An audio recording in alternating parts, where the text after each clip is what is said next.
Good evening, ladies and gentlemen, and welcome to another program here with me, Jim O'Connell, and Education Matters. It is March 26th, Tuesday night, and as usual, if you're watching live, Tuesday night at 6 p.m. The call-in number is 640-3091. And anybody of you who are regular watchers of this program will know that your comments and observations are always welcome wherever they may occur, or whatever topic you might want to cover. So you're very welcome to call in anytime. 640-3091.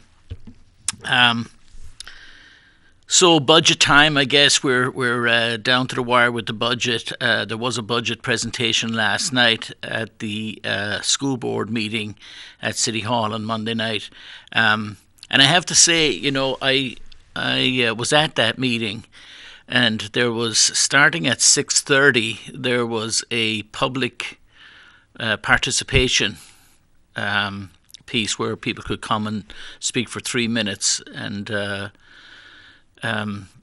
then the board meeting itself started at 7 o'clock. I think I got it wrong last night because I didn't speak at the budget meeting, which I think is a first for me. I was at the meeting, and frankly, it's just the fact that I realize that the things that I have to say have been heard, have not generally been heeded, or not that often. And so as I was there last night, I was thinking, I contemplating going up again and speaking, and I don't want to become the here comes, Jim O'Connell again to offer the same perspective. And so I made a decision not to do it.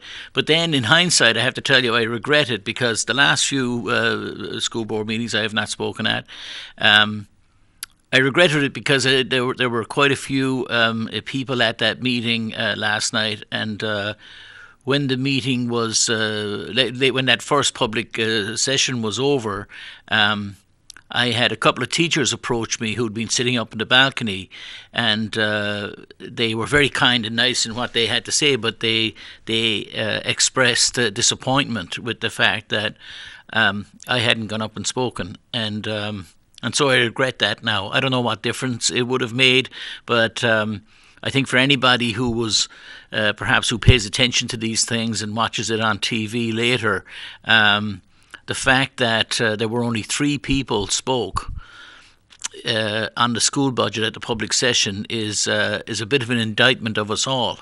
And now I can include us in us, or me in the us, because I didn't speak either, even though I was at the meeting. And that's part of the reason why I regret it, because to be casting stones, or to be critical, or to be offering criticism, I think it always can be done. It's just that it rings less true when you haven't taken the opportunity at the public forum to say what you have to say. But generally speaking, there are quite a lot of opportunities for the public to speak to the school board about various matters, and we only have ourselves to blame if we don't do so. I want to go back to the budget thing in a second, but before we do that, I want to talk about the superintendent search. So I was very grateful that we had Dr. Vargas on here last week, and I was grateful to him for coming on. And I could have spent another couple of hours with him and more, perhaps. And now that the time of his departure is rapidly approaching, I feel the sense of impending loss.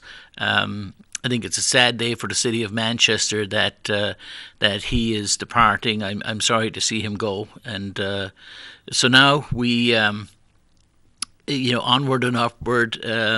This city has to move forward, and so there is a superintendent search going on. I have to say that last week there were opportunities on Tuesday and Wednesday night last week for members of the public and various other constituent groups. There was time set aside for the Chamber of Commerce, there was time for students, time for parents, time for the community. And I don't know what it's an indication of, but the number of people who, the consultants who've been hired to seek the superintendent were interested in engaging with the community to find out what it was the community would like to see in a superintendent. And I forget the exact numbers; only a few I can remember. But one was the number of students. So students were invited to. They had an hour set aside where they could talk to these gentlemen who were the search company, and that was held at Memorial last Tuesday. And it turns out that 3 students showed up. There are 14,000 students, 14,500 students if you include the public charter schools, etc. And the school district had had organised transportation from Central, and I presume from West as well, but I know from Central, for students to go over there, and nobody went. So I don't know what that means, to be honest. The fact is that there's a lack of engagement, because that was repeated down through the other groups. Parents were, I think it was 7 or 6 or so, and the largest group was 12, which was the community. For the general community from 7 p.m. onwards. But even at that meeting,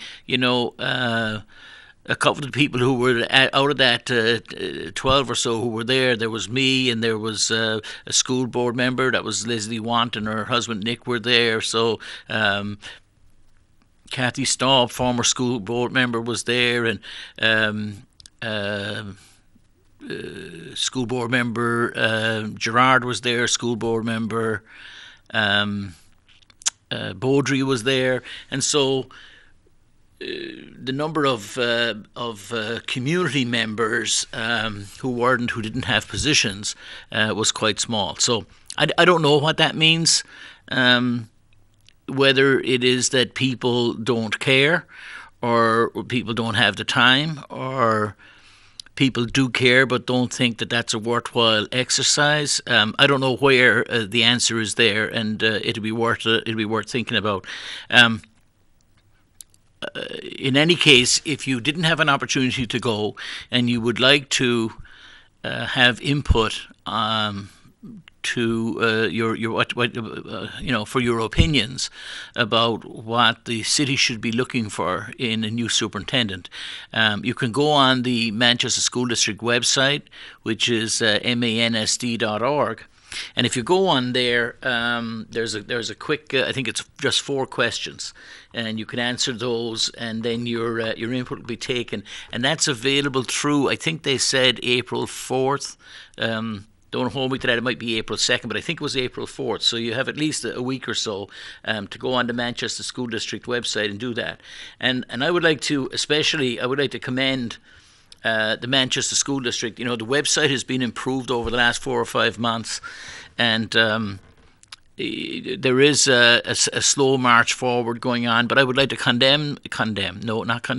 I would like to commend the school board, or the administration, because when I go into the survey, I see that it's on here in English, Spanish, French, Arabic, Swahili, and Nepali. And it's just wonderful to see that there is some recognition now in the school district that within the school district, 43% of students in our school district are now I'm commingling things, because 43% of students in our school district are of are from various minorities, and I've committed the cardinal sin, I suppose, of commingling the idea of people speaking other languages with being from various minorities, which of course is not the case. There are lots of people here who are of other ethnicities who speak perfect English, perhaps better than I do. In any case, though, it's wonderful to see the Manchester School District moving in that direction where they're actually reaching out. We obviously have a long way to go as a district and as a city in having robust conversations with the school board and on things like the search committee, etc. And so the fact that we are at least offering opportunities in other languages is great, but we also need to find a way of engaging with the community better, or the community needs to find a better way of engaging with the board, whichever it is. To that end, there is a committee which has been in existence now for about a year and a half called the Parental Involvement Committee, led by school board member Jimmy LaHoo. And the next parent involvement meeting is on April the 1st, Fool's Day. It's on at 5:30. Now that meeting is on actually at the school district offices, and those offices are now at West High School, and it's at the usually the Hecker Street entrance. So if you are around at 5:30 next, that will be next Monday night, the 1st of April at 5:30. The parental involvement meeting will be there. That's an opportunity. That committee has been looking at ways to expand parental involvement, etc. And so that's there. And also that night at 6:30 is the school board meeting. All right. So on another matter. The superintendent's search. Yes, so I was delighted for this individual, but saddened for the district when I saw announced this week that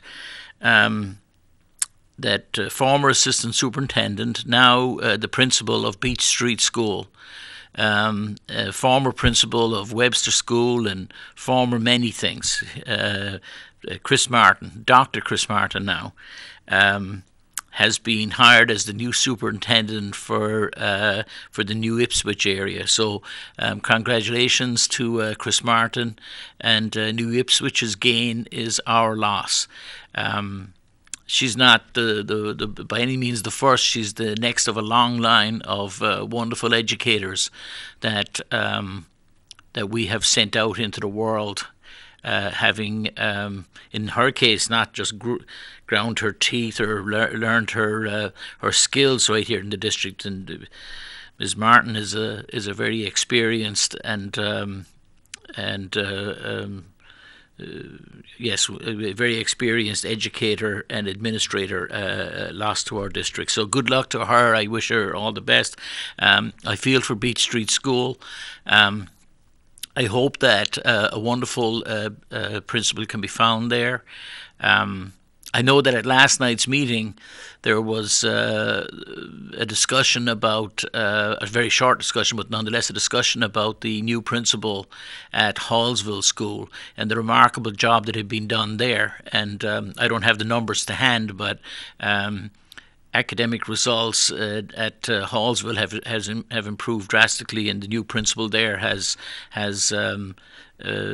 drawn great praise and done great work. So there are good people out there to be brought in as well. So hopefully Beach Street School will find itself a new principal. I'd also like to express my admiration and for and gratitude to the people in our community who went out this past week, and including the mayor, and I know that school board member LaHoo was there. I saw them on Facebook. I'm not sure who else was there. I'm sure lots of people that I haven't mentioned and don't know, but they did a sleep out, which they've done for a number of years now, one night a week, where people go out and for a to experience what it's like to sleep outside for a night. And this year, that sleep out actually raised $332,000, which is an amazing amount. And I'm not sure how that was done, whether it was all done just on that night or how it was, but there was $332,000 collected for homelessness. And but it's wonderful to see our elected officials going out and not just elected officials but other members of the community working to on the homelessness problem. We've seen the homelessness thing, and we'll get back to education and etc. But in a second, but homelessness is a problem in our city. It's certainly a problem for young people. I don't have the numbers to hand for the number of. I mentioned them a few weeks ago here, the number of children who were homeless in Manchester, but it's in the many hundreds, which is a shocking state of affairs. So again, congratulations to the people who went and did that Waypoint sleep out the other night. And as I look down through my list here, another event is the Night of Jazz at West High School. There's a Night of Jazz on, sadly, I suppose, or gladly maybe, it actually will be on when this show is recording next week on Tuesday night, on the 2nd of April.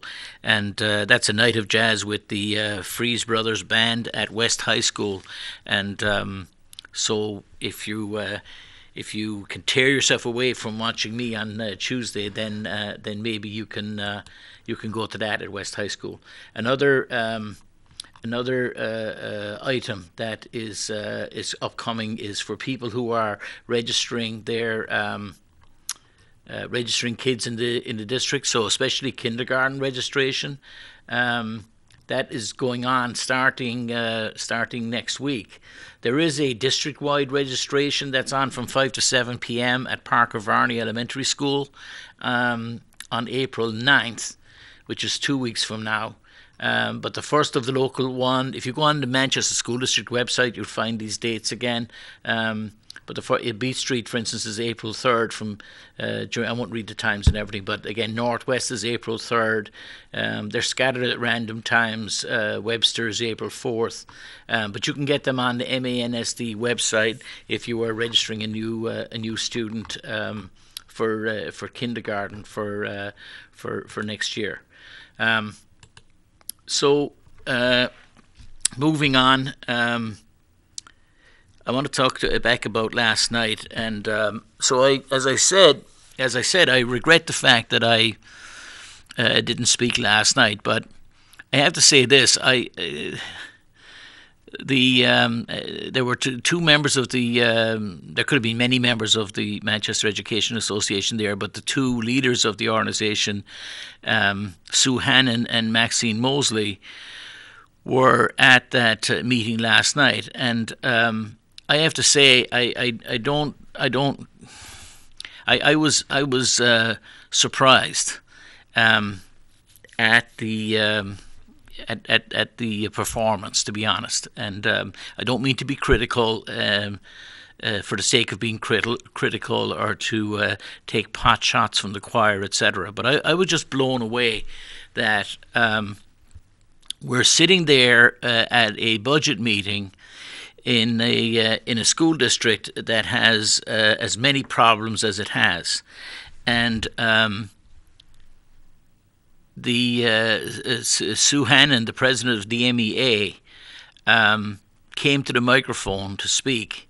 Now, she'd been preceded by people who. Let me just explain. The meeting at 6:30 was the public response to the budget, and so 3 people spoke at that, one of whom was Maxine Mosley, and there were 2 others who spoke. And then the 7 o'clock, the actual school board meeting, there was a separate public opportunity for the public to speak, and so some more people spoke there before the meeting. So there might have been, I don't know, 5 or 6 or something like that, or 7. At the end of that, when the mayor said, "Are there any other speakers who have anything to add?" Sue Hannon went to the microphone. Now I know Sue, and I know she's well intentioned, etc. But I have to tell you, going to the microphone and her contribution last night as the president of the MEA was to say that she was concerned about a proposal, that there was a proposal in the on the agenda about the school calendar, and there's been great hargy-bargy about the back-to-school date and which date that should be. Generally speaking, Dr. Vargas has been pushing for Manchester to have greater amount of time for students in front of teachers, and so without going into the details of the school calendar, Sue Hannon's only contribution to the conversation last night, either at the budget meeting or the budget public forum immediately before or at the public forum before the meeting, was to say the teachers, the members of the MEA are working to rule, and that they are, she mentioned working to rule 3 times, that they are working to rule, and the rule was that without a contract, the rule was that the current calendar was the one that they would support, and that they did not endorse the proposed change to the calendar, and they were working to rule, and that's the rule they were going to work to. And I was just shocked by this, because I'm thinking, as I'm sitting there, I'm thinking to myself, if I was a teacher who hadn't had a contract in over a year now, and having had multiple years before that again, so with no steps and no cost of living adjustments, teachers telling me now more and more regularly that they're leaving the district to go elsewhere. One teacher had come up last night prior to that and said that she could go to a district right next to Manchester, and she could earn $10,000 a year more doing exactly the same job. That's $200 a week. And she's working with EL kids in Manchester. She'd have smaller numbers going to the other district, and she'd have $200 a week additionally in her pocket. And we could go on. There's lots of those. I had a very experienced teacher come up to me last night and telling me, a middle school teacher who told me last night, to my shock, because they've been around a long time, saying that I'm leaving the district. I'm handing in my notice. I'm out of here. So in the face of all of that, just from a teachers' union point of view, and then you have the president of the union goes up to speak to the board of mayor and aldermen, and the things she wants to talk about, just the politics of it, the visuals of it, the sound of it, the juxtaposition of the needs in the district, and the fact that parents want to see change.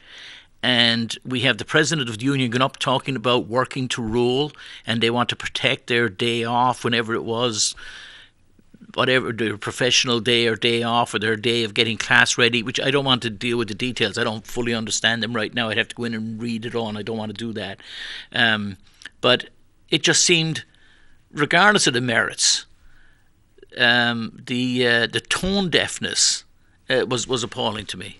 And then Maxine went up and said, talked about how grateful she was to the wonderful people on the Manchester School Board, and that the suggestions she had was that we needed to hire 2 additional school counsellors, and that we should implement an ASL, American Sign Language program, for all students in the district. And I'm left with, so you're kidding me, right? I just, like, not that I've anything against doing American Sign Language. Just because I did go and check, and it turns out that 0.025% of children in the United States are deaf. and that doesn't mean that American Sign Language is not a good thing. I'm not here arguing not to have American Sign Language, but I'm arguing for the fact that we need computers, we need technology, we need a computer science class, we need coding classes, we need the whole STEM subject, we need a math curriculum, we need curriculum generally, we need smaller class sizes, we need more teachers, we have a $43 million backlog on the backlog in building improvement and maintenance budget, $43 million. And believe me, ladies and gentlemen, before they get to the 43, there's a lot of paring down happens. It's not like they have, someone says, send me in the list of all the things that we would like to do in our district and see how much that would cost. No. This is a list of the things that are allowed onto the actual, into the hopper. And in the face of all of that, it was like we're working to rule. And we want to talk about ASL program for the kids. I don't know if we had a caller for a second there. Maybe we might have lost them. Try again, caller. No, they're there. They're there. Okay. Good evening, caller. Welcome. Who's this? Hello.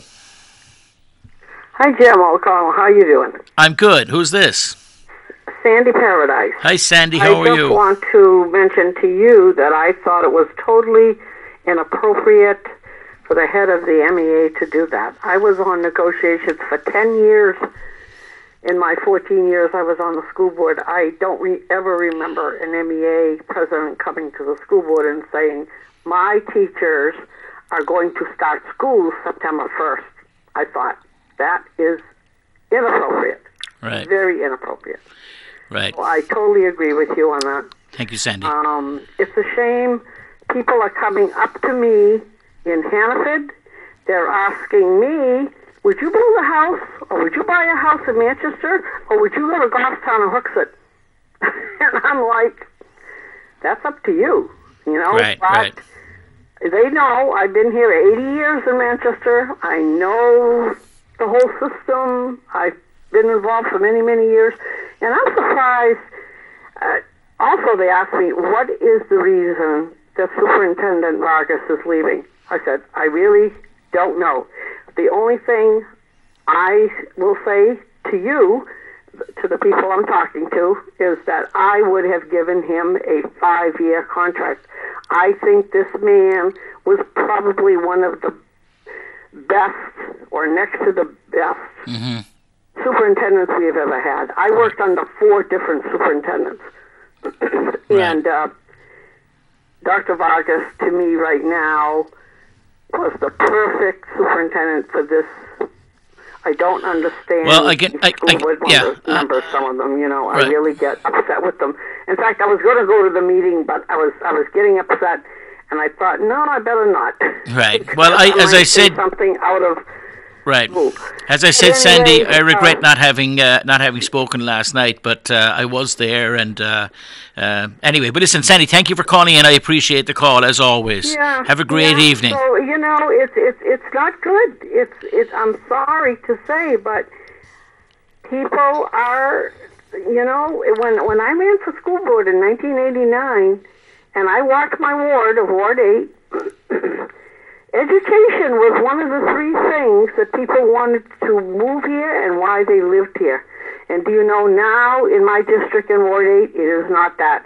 It's I-93, it's the mall, and it's the airport, and they don't say a thing about education. Right. So I'm surprised. But that's all right, Sandy. Thank you. Have a good weekend. You too. And it's always interesting listening to you. I appreciate it. Thanks, Sandy. I appreciate your program. Thank you. Bye-bye. Bye.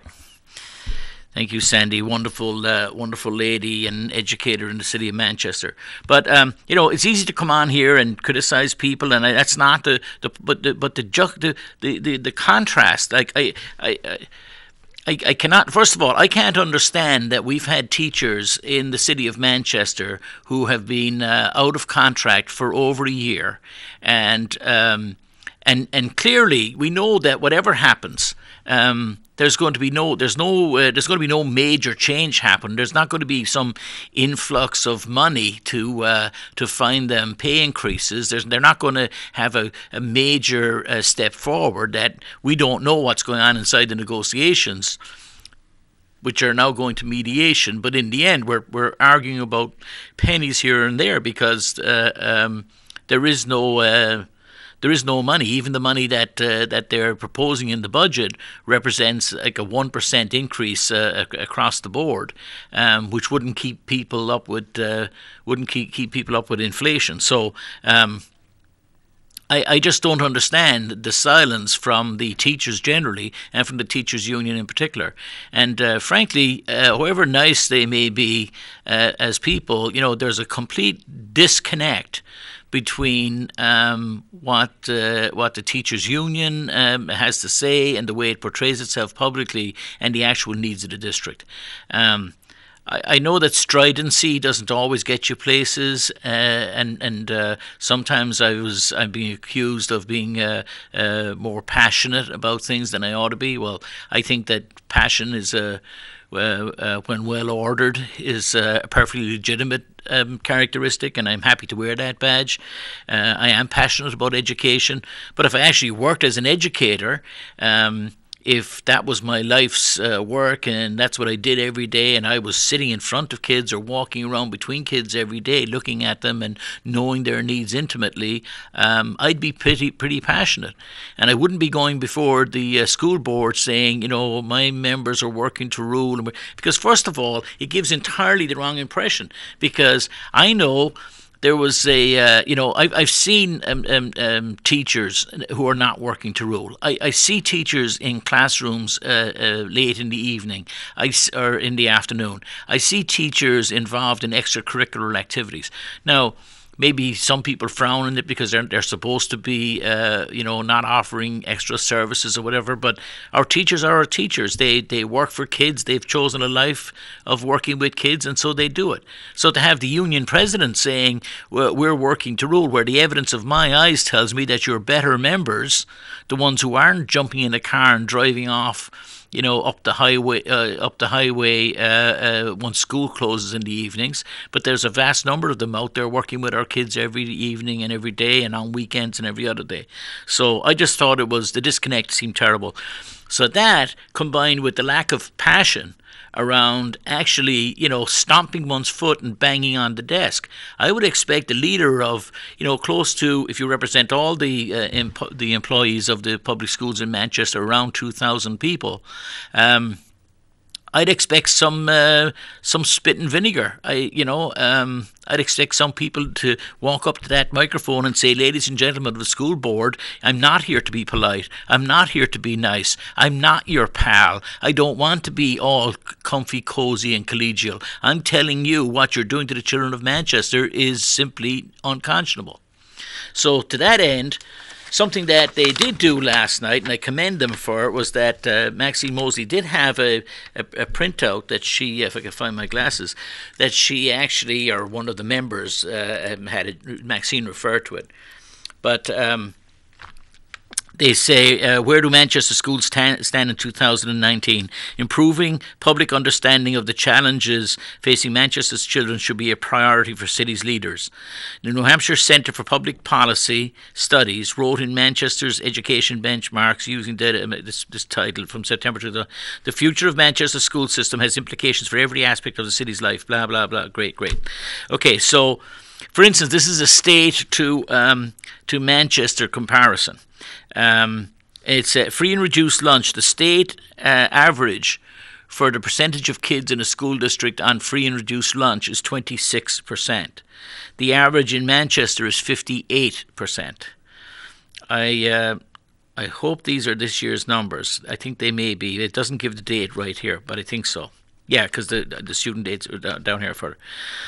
Okay, so free and reduced lunch, the state 26%, the city of Manchester 58%, more than double. The non-white student population, for whatever reason that we're quoting that, but 16% non-white student population in the state, 40% non-white student population in the city of Manchester. I think that number goes to diversity and both the blessings and benefits of diversity, which often outweigh any costs associated with it.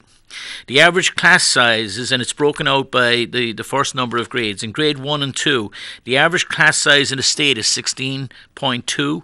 The average class size in Manchester is 20.8. Now, just to be clear about this, because these numbers, I despair sometimes talking to some of our aldermen who see these numbers and they say, 20.8 kids in first and second grade per class. What's wrong with that? There's when I was a teacher, when I was around, or when I went to school in 1947, we had 35 kids in a class and they all walked uphill to school and uphill home. The numbers here, you have to remember that those include all kids. And so in order to get to a number like 20.8 kids per class, that means that what you actually have in lots of classes is 28 and 29 kids, perhaps, because there are classes where you have children who are on IEPs or who have particular needs where they have somebody accompanying them, or they've got very low ratios of 2 to 1 or something like that. So it shouldn't be taken, just to be cautious here, that when you see that in the city of Manchester that the average class size in grades 1 and 2 are 20.8 kids per class. That's not what you will see in any first or second grade class if you walk around our elementary schools. What you'll actually see, and what's seen all the time, is because we can't get subs, because we pay them less than you get paid working at McDonald's or Dunkin' Donuts. So what happens is when a teacher is out sick, or a teacher's missing, or a teacher's on a professional day, or whatever it may be,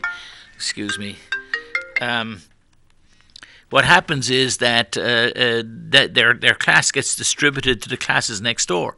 And now, one day a week you have a class that already had 29 in it, and now Mrs. Jones's class has to be divided between the other two. So there's 15 going in that class and 15 going in that class, and all of a sudden you've got 35, 36, and 37 kids in it. Anyway, moving on. The average class size for grades 3 to 4. So I'm more emphasizing the comparison with the state average than I am the absolutes in Manchester.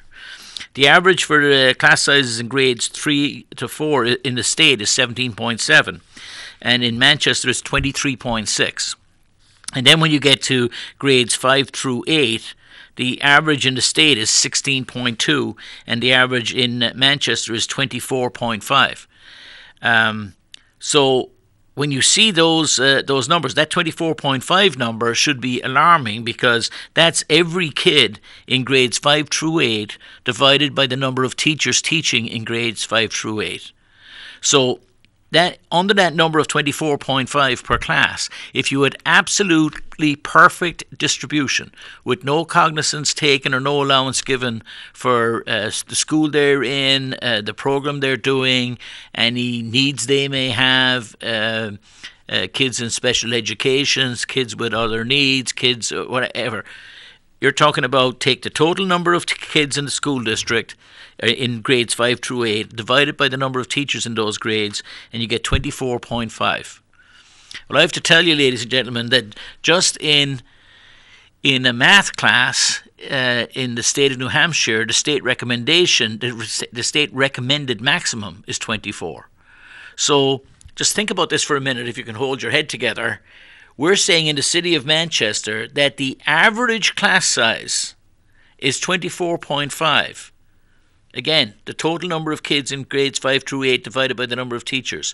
So our average class size is higher than the state recommended maximum. Think about that. So now you can imagine if you go to one school as opposed to another, what the numbers might be. And of course, if we go to the next line, we can see one of the reasons why, or the reason why. So in the state of New Hampshire this past year, the average spending on education per student was $15,865.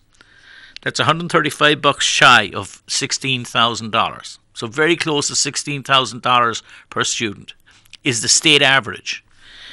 And in Manchester, it's $12,012 $24, which if you're paying attention is $25 away from $11,999. So we just scrape into $12,000, and the state average is just shy of $16,000. So if you take the total number of kids in the school district, which today, in the excluding kids in parochial schools and other schools that require services from the city, it's 13,476 kids. So if you take the 4,000 difference between the two, and I'll use my wonderful iPhone here and get my calculator out, and if we take 13,000. That would mean not having big thumbs. 13,476 kids multiplied by $4,000, and that would equal $54,000. $54 million. So we need to spend an additional $54 million, give or take a penny or two, in order to get to the state average. Now, since we have near 2.5 times more free and reduced lunch kids, that's a direct correlation to income and poverty levels. So in order to be on free and reduced lunch, one has to meet federal poverty guidelines. So 58% of our students are on free and reduced lunch. The state average is 26, so we're just over twice the number of kids.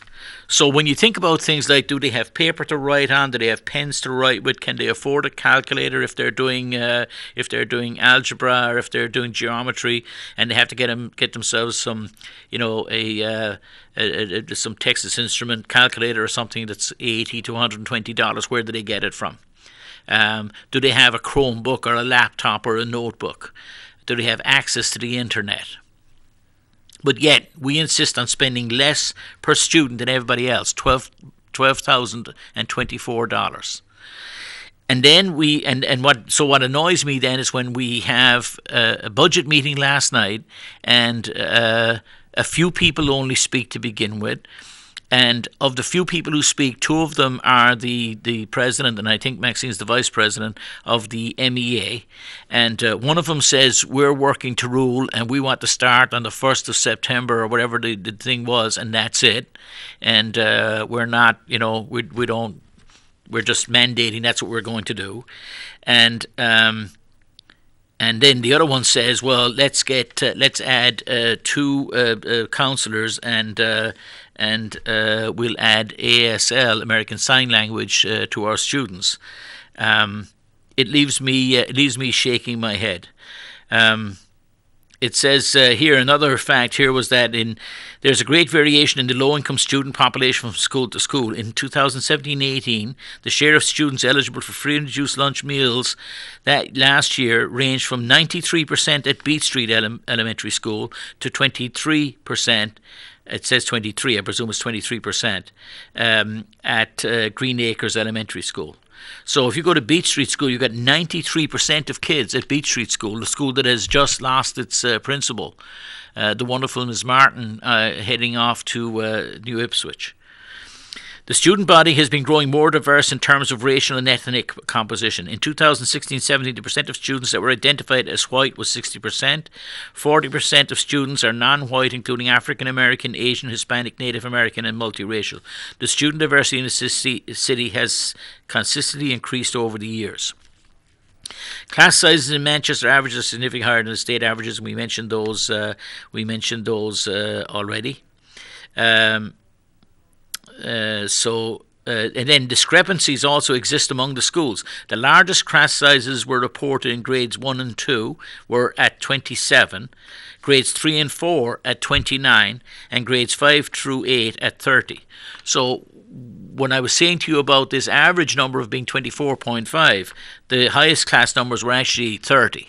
And I know from the practicality of it is that that when somebody's missing, somebody's out, or when there's any strain on the system whatsoever, those numbers are going to be bumped. We had one teacher come by last night, the ELL teacher, who said that she's had 10 new students in her class in the last, she said, out of 2 weeks or 3 weeks. I think maybe since school vacation. She said 10 additional kids in her class. So this goes to the dynamic nature of, when people ask how many kids are in the school system, the only answer to that question is what the school district generally does. It takes a snapshot on October 1st, because there's never the same number of kids in the school district on any given day. And for those who don't understand the complexity of a 13,000, 14,000 person school district and the nature of a city as complex as Manchester is, and the complexity of the organisation needed in order to implement education there, we have families moving in and out of Manchester every day of the week. We have apartments turning over. We have a transient population, people who work in different towns, in different states, and in different places. And they move from one place to another. So on any given day, the number of kids that and in any school, if you were to be a fly on the wall at the reception area in any of our schools, on any given day there's probably one kid who is leaving and one kid who's arriving. And of course, to compound that from a sort of a data analysis point of view or from a management point of view, oftentimes you don't know it, because certainly parents who are arriving with their 3 kids or 2 kids into the whatever ward it might be in, into whatever school district, they don't always know a month before they arrive that they're coming here. They may not have known the day before. And certainly when people are leaving, the district has a great difficulty with that. At what point has a child left? Because there are kids who don't come to school as often as they should. They miss lots of classes, they miss time for various reasons. So, if a kid in 3rd grade hasn't shown up for how many days before he's no longer in the school district? And so it's a very dynamic thing. So when people sort of insist on, give me the hard numbers, give me the solid numbers, they're looking for something that's not easy to manage. Over the past decade, Manchester's per pupil spending has been among the lowest in the state. Well, that's been very generous over the past decade, because for the last number of years it's been the absolute lowest. We used to be, a decade ago, we used to be in the bottom 10. And then we went to the bottom, and then we fell off the bottom. And that's where we are today, having fallen off the bottom. So over the past decade, yes. So in 2012-13 school year, Manchester spent about $10,400 per pupil, the 5th lowest figure in the state, and roughly $3,100 lower than the statewide per pupil average amount. So we were in 2012-13, we weren't the lowest funded school district in the state, and we were $3,100 lower than the average. By 2017-18, Manchester was spending $1,600 more, $12,024 per pupil, and that was $3,841 lower than the state average of $15,000 whatever. If Manchester spent just the state average, the school budget would need to rise by $51,761. So the number I use is 53 point something earlier on. Was based on sort of less precise number. The number on here from the MEA, as calculated, as described right there, we would need to spend $51,761,000, and we're the lowest. We're the lowest spending school district in the state, and we're doing it with the least amount of teachers per student as well, or the maximum number of pupils per teacher, if you want to put it that way. There's an interesting comparison can be made, I think, to Manchester Waterworks. I was noticing on the Union Leader yesterday or the day before, and it had been brought up at a board meeting some weeks ago, that Manchester Waterworks was looking at selling water to some other towns in the state. Now, we already do, and it turns out that one of the big water bottling plants gets its, I think Dasani or one of those waters, gets its water from Manchester Waterworks. And just as an interesting aside, I was interested to hear the director of the Waterworks say that the the standards for the Manchester water are much more stringent than the purity standards are for bottled water. So in actual fact, as a Manchester resident, you get a higher quality of water out of your faucet in the kitchen than you do out of buying bottled water at the store. That's something I wasn't aware of, but that's the case. Now, I have heard for a long time that the quality of Manchester water is wonderful. And the other thing that's important, though, about Manchester Water Board and Waterworks is that the Manchester Waterworks is self-funding. Well, let's be precise, it's funded by the taxpayers, but it's in command of its own funding. So when they need more money because a plant needs to be replaced, guess what? They do it. When their truck, truck number 7 is 8 years old and is burning fuel and spends more time being repaired than not, they get rid of it and they get a new one. When they have a program that goes on multiple years, even over decades, even of renewal and replacement and replacing redundant equipment, and it's managed like a business. And as taxpayers, we ought to be thrilled. We ought to be thrilled as taxpayers or just as residents of Manchester that we've got the finest water in the state. And not only do we have the finest water, but we have the finest water, and our infrastructure is better than most other large municipalities. If you live in some other municipalities in the state of New Hampshire, you're sitting waiting for a tsunami of cost going to come at you sometime in the next decade or two when you find out that your water system and infrastructure and water pipes and etc. are decades and decades and decades beyond their useful life, and they're going to have to be replaced. That's not so in the city of Manchester.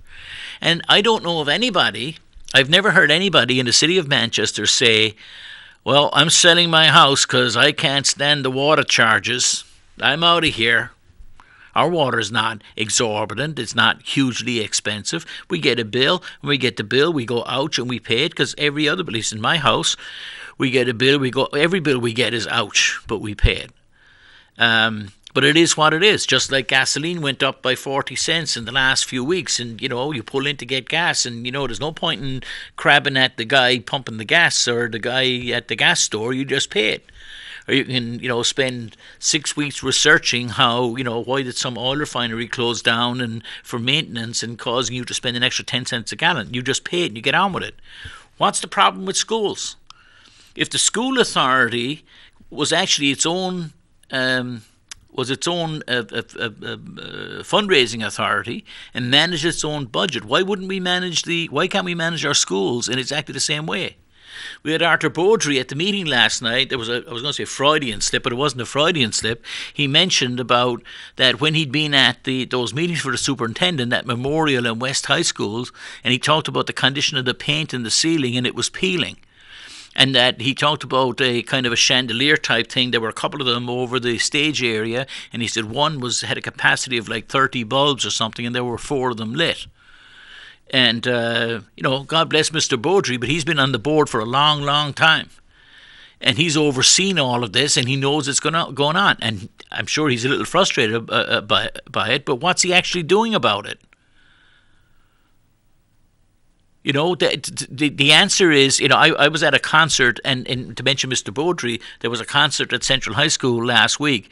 It was a wonderful event because it was for the Hillside Middle School music program and the Central music program. They brought the bands and choir and orchestra from Hillside into Central. They spent a day or a half day there, and then they did a joint concert together, or partially together, and then for the parents and others, and it was a wonderful night. But it went on for quite a few hours, and Mr. Beaudry was there, I think, with his grandchild, and I think he deserves credit just for being there, and it's not his ward, he's still there, and I think that he should be recognized for it.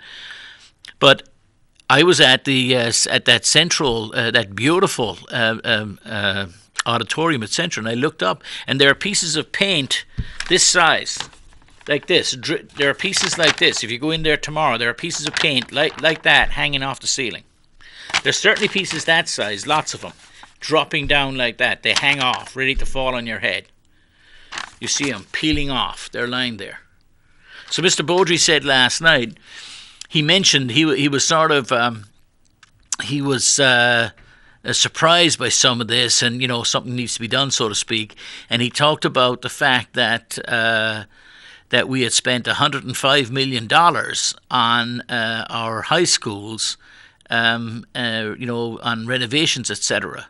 And everybody started laughing and smiling because he said a number of years, and he went back, it's 25 years ago. So, so there was a renovation done, and the parking garage was done, underground parking was done at Central, and lots of stuff was done back then, but it was under the Mayor Baines administration. It's 20-something years ago. And then we stopped. We've done nothing. We had we have schools all over the place that haven't been touched in years. We're under a, just basically do the minimum that has to be done to keep the doors open. So there's a much better way of running a school district than the way in which we're running ours. And there's a better way to run facilities than we're running our facilities. And there's a better way of teaching children than the way we're doing right now. What's amazing is that despite all of this, we managed to turn out the great students that we do. And a couple of those, there were girls, one young lady whose name I didn't recall, who was commended. She got an award, a state award last night from West High School for work she has done on a coding or computer program. And she was joined by two young ladies who are so remarkable. Their name is the Robitaille, two girls from West High School who are joint valedictorian. They both got that award, or an associated award, last night, and both of them are going to Dartmouth. And as Dr. Vargas said, Dartmouth isn't just one of the best schools in the state, it's one of the best schools in the country, it's one of the best schools in the world. So congratulations to those girls. But we can still do that, but there's a much better way. We don't have to be where we are in the school district of Manchester doing what we're doing. We could do an awful lot better if we had the will to do it. It's not about whether we can afford it or not. We can afford it. We could do it. It's just the will to do it. But if every time you pull into the gas pumps and the gas has gone up by 4 cents, that you get to call your local alderman or school board member and say, I want this to stop and I'm not paying another penny for gasoline. And someone says, the gas is expensive in Bedford and Goffstown and everywhere, up and down the state as well. And we've got the cheapest gas in the state. I don't care. I'm not spending another penny. Hey, I got to go. We're almost out of time. I just want to say this Sunday, March 31st, St. Patrick's Day Parade kicks off on Elm Street, 12 o'clock. It's a great time. Be there, be square. So 12 o'clock, St. Patrick's Day Parade, March 31st. I'll be there, and I'll see you all next week. Thank you for being here, and thanks for Jim O'Connell. See you in a week's time. Goodbye now.